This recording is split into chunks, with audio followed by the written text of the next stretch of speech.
Hello दोस्तों, कैसे हो।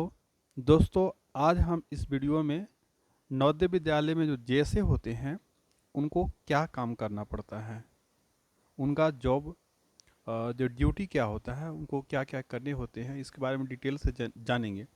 पहले मैंने एक जॉब प्रोफाइल का वीडियो बनाया था, उसमें मैंने बताया था क्या करना होता है, लेकिन इसमें थोड़ा डिटेल से जानेंगे, उसमें शॉर्ट में बताया था। हाँ, और एक बात मैं बताना चाहता हूँ कि बहुत सारे दोस्त लोग कमेंट करके बोल रहे थे कि सर मेस हेल्पर के लिए क्लास चालू करो, कुछ लोग बोल रहे थे कि लैब अटेंडेंट के लिए चालू करो। तो मैं बता देता हूँ कि मैंने एक अभी मेरे पास अच्छी क्वालिटी का माइक नहीं है, जिसके कारण आवाज़ अच्छी नहीं आती है। ठीक है दोस्तों, तो मैं एक अच्छा माइक मंगाया हूँ। जब वो माइक आ जाएगा 6-7 दिन में आ जाएगा, ठीक है। तो जब आ जाएगा तो फिर मैं वीडियो डालूँगा, लेक्चर, अ, जो लैब अटेंडेंट का जो डोमेन नॉलेज की तैयारी है वो भी मैं कराऊंगा। उसके अलावा मेस हेल्पर का डोमेन नॉलेज की तैयारी कराऊंगा। उसके अलावा ईसीपी का जो इलेक्ट्रिशियन कम प्लम्बर है उसके भी डोमेन नॉलेज का तैयारी कराऊंगा। ठीक है, तो आप लोग जितने भी हैं वो सारे मेरे चैनल को सब्सक्राइब कर लो ताकि आपको अपडेट मिलता रहेगा। तो इस वीडियो में जो जॉब प्रोफाइल का है, जो जैसे का ड्यूटी का बारे में, तो चलिए इस वीडियो को स्टार्ट करते हैं।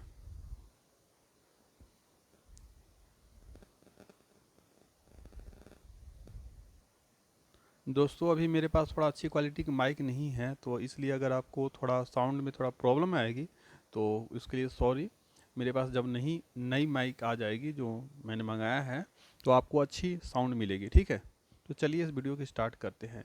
जो जब मैंने ट्रेनिंग कराया था तो वहाँ जो मुझे ड्यूटी बताया गया था कि ये जैसे के काम है, मैं वो बता रहा हूँ। ठीक है, उसके अलावा मैं जब यहाँ ज्वाइन कर लिया तो मुझे क्या क्या करने पड़ते हैं वहाँ तो कुछ बताया गया था, उससे कुछ अलग हटके ही कुछ उस जो बताया था वो भी करने पड़ते हैं। उसके अलावा कुछ एक्स्ट्रा काम भी करने पड़ते हैं। तो क्या एक्स्ट्रा करने पड़ते हैं वो सारे मैं आपको बताऊंगा, ठीक है, वो एक्सपीरियंस के साथ। ठीक है, चलिए स्टार्ट करते हैं। तो आप यहाँ देख सकते हो क्या ड्यूटी दिया, duties and responsibility of LDC. LDC जैसे को ही बोलते हैं। तो जब मैं ट्रेनिंग कराया था तो उसमें उन्होंने पीपीटी में एलडीसी लिख दिया था। ठीक है, to maintain the file such as admission file of students, ठीक है, completed in all respect, stock register, allied register, issued of stock. जैसे कि आपके स्कूल में जितने तरह के फाइल होते हैं, जैसे कि स्टूडेंट जो एडमिशन होता है स्टूडेंट का, तो उनकी एक एक पर्सनल फाइल बनती है। तो उनका पर्सनल फाइल आप ही के पास रहती है। ठीक है, आपके अलमीरा में वो रहेगी। तो आपका उसको एडमिशन रजिस्टर में एंट्री करना, फिर उसको रखना, जब मांगा जाएगा तो देना कोई कागज़। ठीक है, तो सारी फाइल आपके पास रहती है। उसके अलावा जो स्टॉक रजिस्टर रहती है, आपके पास कुछ स्टोर का चार्ज मिलता है, तो उसका एक स्टॉक रजिस्टर होता है, तो उसको मेंटेन करना। उससे रिलेटेड एक इशू रजिस्टर भी होता है, जब सामान एंट्री होगा तो कहीं इशू भी तो करेंगे, तो एक इशू रजिस्टर बनाना पड़ेगा, वो भी आपके पास रहेगा। ठीक है, उसके अलावा अन्य तरह का फाइल रहती है, जैसे मेरे पास एडमिशन का फाइल है। ठीक है, एडमिशन रजिस्टर वगैरह हो गया, स्टॉक रजिस्टर 4-5 मेरे पास है। और स्कूल में जितने कोरस्पोंडेंस होते हैं, कहीं लेटर भेजना है, तो उसके रिलेटेड जो फाइल रहती है, अलग अलग तरह का फाइल, तो वो सारे फाइल आपके पास रहेंगे। ठीक है, तो उसे फाइलिंग करना एक तरह से हो गया, जो भी लेटर है उसको उस फाइल में, कंसर्न फाइल में लगाना, फिर जब मांगा जाएगा उसको निकाल के देना। जब भी आपको ज़रूरत पड़ेगा, आपके कोई सीनियर मांगेंगे, आपको ज़रूरत है, तो आपको उसे निकालना, फिर उस सही जगह पर रखना। ठीक है, typing of day to day administrative matter, तो ये तो आपका जान रहे हैं कि जैसे का मुख्य काम है, जैसे कि लेटर वगैरह टाइपिंग हो गया। उसके अलावा एक्सेल में काम करना, लिंक भरना, लिंक बहुत सारे आते रहते हैं, तो लिंक में इंफॉर्मेशन मांगी जाती है, तो वो भी टाइपिंग वर्क में ही आ जाएगा, तो वो भी आपका काम है। उसके अलावा keep all the register well maintained and update them timely, जितने भी रजिस्टर आपके पास हैं उनको मेंटेन करके रखना है। ठीक है, तो ऐसा नहीं कि फटा पुराना हो, उसे कवर उवर करके अच्छे से। उसके अलावा उसमें एंट्री टाइम टू टाइम करते रहो। ठीक है, अपडेटेड रहो, ऐसा नहीं कि कुछ एंट्री करना पेंडिंग रखो। उसके अलावा डायरी एंड डिस्पैच। डायरी क्या होता है दोस्तों, कोई भी लेटर बाहर से आपके स्कूल में आएगा तो उसमें एंट्री करना होता है, एक रजिस्टर होता है, उसमें उस रजिस्टर एंट्री करना होता है, उसमें एक नंबर लगाना होता है, उसको डायरी करना बोलते हैं। और डिस्पैच मतलब होता है कि उसका भी एक रजिस्टर होता है, जब आपके यहाँ से कोई स्कूल से कोई लेटर वगैरह बाहर जाएगा किसी दूसरे ऑफिस में, तो उसका भी एक नंबर लगता है उस लेटर पे, और जिस रजिस्टर पे एंट्री करते हैं उसके उसे डिस्पैच रजिस्टर बोलते हैं। तो डायरी करना और डिस्पैच करना भी आप ही का काम रहता है। उसके अलावा और क्या काम है कि maintain all the stores of the विद्यालय ऑन रोटेशनल बेसिस। तो जहाँ अगर 3 एलडीसी रहते हैं तो एक एलडीसी को स्टोर का चार्ज दे दिया जाता है, ठीक है, और बारी बारी से रोटेट करके दिया जाता है। ये अब प्रिंसिपल पे डिपेंड करता है, ठीक है। Will work under the direct guidance of OS. तो आप ओएस जो ऑफिस सुपरिटेंडेंट होते हैं उनके अंडर में ही आप काम करेंगे, ठीक है। अगर ओएस नहीं है तो फिर यूडीसी के अंडर में आप काम करेंगे। Assist the office superintendent in disposal of all the official work timely. जितने भी ऑफिशियल वर्क होते हैं तो उनको टाइमली डिस्पोजल करने में, ठीक है, आप ओएस का हेल्प करेंगे, उनको असिस्ट करेंगे। Filing work and maintenance of file and record. Filing work तो आपका रहेगा ही रहेगा। उसके अलावा जैसे मैं बता दूँ उसको, ये तो आपने काम देख लिया, टाइपिंग वाला हो गया, फाइलिंग हो गया, रजिस्टर मेंटेन करना हो गया। उसके अलावा का काम रहता है कि जैसे कि लिंक भरना और ईमेल से रिलेटेड बहुत सारे काम रहते हैं। आपका जो जैसे ईमेल प्रिंट करना हो गया, उसको कंसर्न पर्सन मतलब मार्क करा लो प्रिंसिपल से, वो तो आपके स्कूल में जो एमटीएस रहेंगे वो करा देंगे। उसके अलावा जब आ जाएगा तो कंसर्न पर्सन को नोट करवाना आपको मतलब रखना है कि एमटीएस से अब दे दो, वो करवा देंगे। उसके अलावा एक और है कि उसको अगर एक्शन हो गया तो उसे फाइलिंग कर दो। और लिंक भरनी होती है, अगर कोई एक्टिविटी के लिए लिंक आती है तो एक्टिविटी करवाने के लिए आप जो कंसर्न इंचार्ज है, जो टीचर रहेंगे, तो उनको आपको देना होगा। और वो जब एक्टिविटी करा लेंगे तो एक्टिविटी का फ़ोटो एंड कितने बच्चों ने पार्टिसिपेट किया, कितने टीचर ने उसमें पार्टिसिपेट किया, वो सारे इन्फॉर्मेशन आपके पास आएगा। उसे आपको ईमेल में एक लिंक आएगा, लिंक में भरनी होगी। तो ये काम भी रहता है। और बहुत सारे इन्फॉर्मेशन मांगा जाता है स्टूडेंट से रिलेटेड, मेथ से रिलेटेड, जो भी स्टॉक से रिलेटेड, तो वो भी आपको ईमेल में देनी होती है। उसके अलावा कुछ डूज एंड डोंट है, मतलब क्या करना चाहिए क्या नहीं करना चाहिए ऑफिस में, इसके बारे में भी उन्होंने बताया था। तो ये मैं भी आपको बता देता हूँ, आपको काम आएगा। Maintain integrity and devotion to duty at all time. यानी इंटीग्रिटी मतलब क्या, डिवोशन, डिवोशन मतलब आप जो काम कर रहे हो तो डिवोटेड होकर करो, अपना 100% देकर। और इंटीग्रिटी मतलब हुआ कि जो ऑफिस की बातें हैं किसी से लीक नहीं करना, मतलब कॉन्फिडेंशियल बना के रखना, ठीक है। और विश्वास बना के रखना, विश्वास, ठीक है। Maintain confidentiality and discipline in the performance of your official duty. जो आपका ऑफिशियल ड्यूटी है उसको परफॉर्म करने में आपको डिसिप्लिन के साथ काम करना होगा। और कॉन्फिडेंशियल कुछ कागज़ होते हैं, डॉक्यूमेंट होते हैं, तो किसी को बताना नहीं होता है। जैसे क्योंकि आप ऑफिस में काम करते हैं तो ईमेल पर ही आता है, तो आपके पास आएगा तो कोई पूछे आपसे तो ऐसा नहीं है कि आपको बता देना है। कुछ कॉन्फिडेंशियल होते हैं तो आपको नहीं बताना होता है, ठीक है। In performances of duty in good faith, ठीक है, communicate information to a person in accordance with RTI act. अगर कोई आरटीआई की रिप्लाई आता है तो उसको तो आपको देना ही है, ठीक है। Perform the principle of merit fairness and impartiality in the discharge of duty. आप जब ड्यूटी अपना करेंगे तो आप मेरिट के आधार पर काम करेंगे, किसी के साथ पार्शियलिटी वगैरह नहीं करेंगे, ठीक है। Maintain responsiveness to public, take decision and make recommendation on the merit alone. यानी मेरिट के आधार पर ही काम करना है। जितने भी आपके पास स्कूल जैसे आप रहेंगे तो वहाँ पेरेंट्स वगैरह आएंगे, तो उन वो जो मतलब जिस काम के लिए आएंगे तो रिस्पॉन्सिवनेस मतलब जो काम के लिए आए हैं आप काम कर दो। और ठीक जैसा कि यही है। उसके अलावा डिसीजन आपको लेने आना चाहिए कि क्या सही है क्या गलत है, ठीक है। और मेरिट का लॉन कि मेरिट बेसिस पर ही कोई डिसीजन आप लो, ठीक है। Commit yourself to uphold and supremacy of the constitution and democratic values.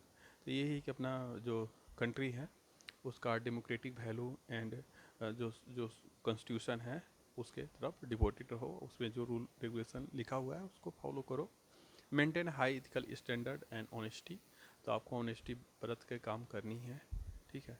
Declare any private interest to your public duties and take step to resolve any conflict in a way that protects the public interest. Declare any private interest relating to your public duties.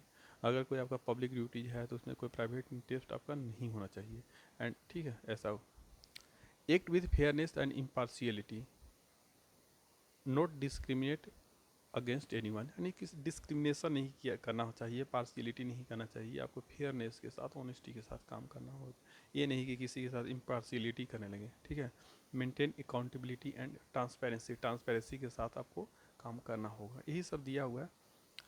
ये तो है कि आपको क्या करना ही है, don't भी दिया हुआ है, ठीक है, ये सारे आप देख सकते हो।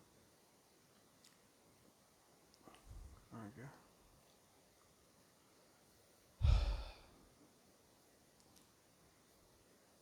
आप देख सकते हो यहाँ दिया हुआ है कि क्या क्या आपको नहीं करनी है, ठीक है।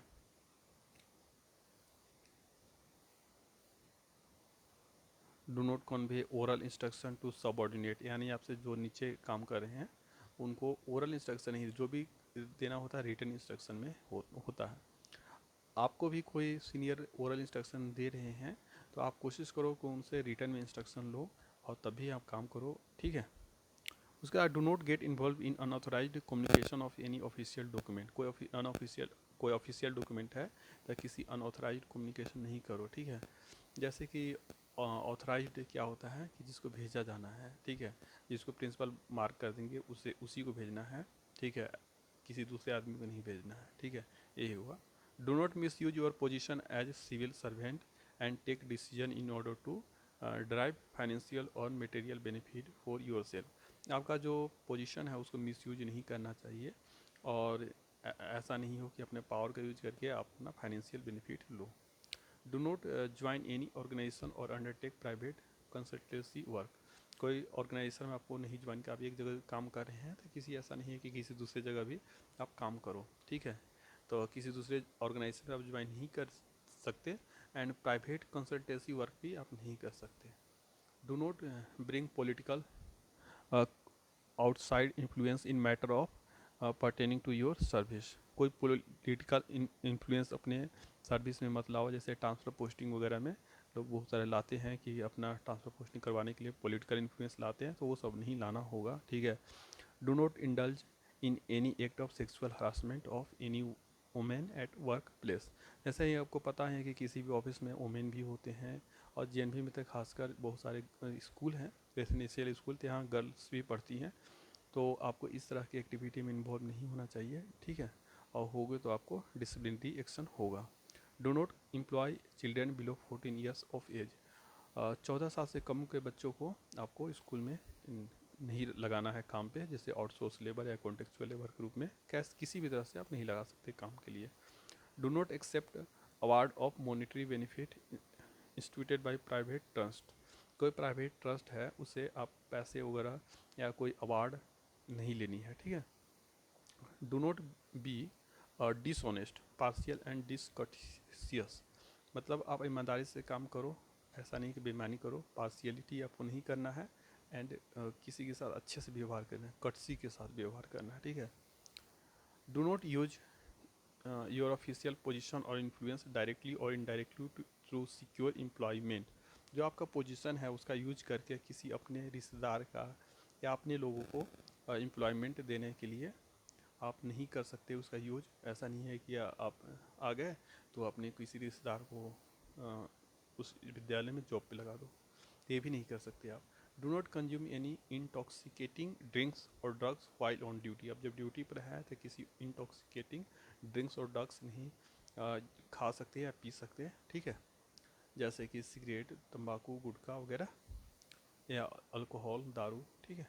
Do not make joint representation in matters of common interest, जैसे कि कभी कभी होता है कि आपको कहीं रिप्रेजेंटेशन देना है, जैसे कोई किसी बात को लेकर आप डिपार्टमेंट से या किसी से आपको कहीं कुछ बताना है लेटर के थ्रू, तो ऐसा कभी कभी क्या होता है कि एक लेटर लिखा जाता है और सभी लोग उस पर साइन कर देते हैं, तो आपको ऐसा नहीं करना है, आपको देना है तो आप अलग से इंडिविजुअल दीजिए, ठीक है, आप ऐसा नहीं कर सकते हैं कि उस लेटर पर आप साइन कर दोगे, ठीक है।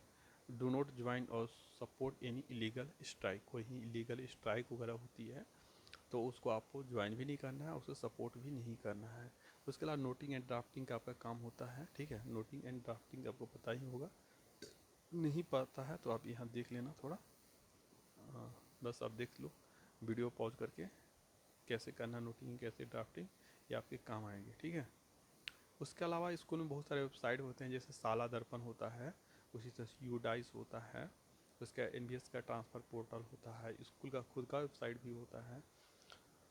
जैसे इस तरह से होते हैं, तो उसको सीबीएसई का वेबसाइट होता है, तो उससे कुछ अब जैसे स्कूल का वेबसाइट है उसको अपडेट करने होता है टाइम टू टाइम। कोई टीचर आ गया, चाहे कोई स्टाफ आ गया, नॉन टीचिंग स्टाफ, तो उसको अपडेट करना, कोई चला गया तो उसको डिलीट भी करना होता है, तो ये भी आपका काम होता है। उसके अलावा साला दर्पण में बच्चों को और स्टाफ को भी रजिस्टर करना होता है, उनकी आईडी बनानी होती है, तो वो भी काम होता है, और टाइम टू टाइम अपडेट भी करनी होती है, ठीक है। उसके अलावा यूडाइस पर बच्चों को एंड टीचर्स को भी रजिस्टर करना होता है, तो एक ये भी काम है। तो इस तरह से बहुत सारा आपका काम है, ठीक है। तो आप देख लो, और आप ज्वाइन करोगे तो आपको ट्रेनिंग भी दिया जाएगा, और धीरे धीरे धीरे सब काम आप सीख जाओगे। ऐसा नहीं है कि एक दिन आप जो ज्वाइन करोगे आपको अचानक से दे दिया जाएगा। आप जब ज्वाइन करोगे तो धीरे धीरे आपको जो सीनियर है वो आपको सिखा देंगे, ठीक है, ठीक है। और काम करने से ही, एक्सपीरियंस के साथ ही आप सीखोगे। तो अगर आपको वीडियो पसंद आए तो इसे लाइक करें, चैनल को सब्सक्राइब करें, and share this video to your friends relative, and comment करके बताना कि अगला वीडियो आपको कौन से टॉपिक पर चाहिए। Thank you friends.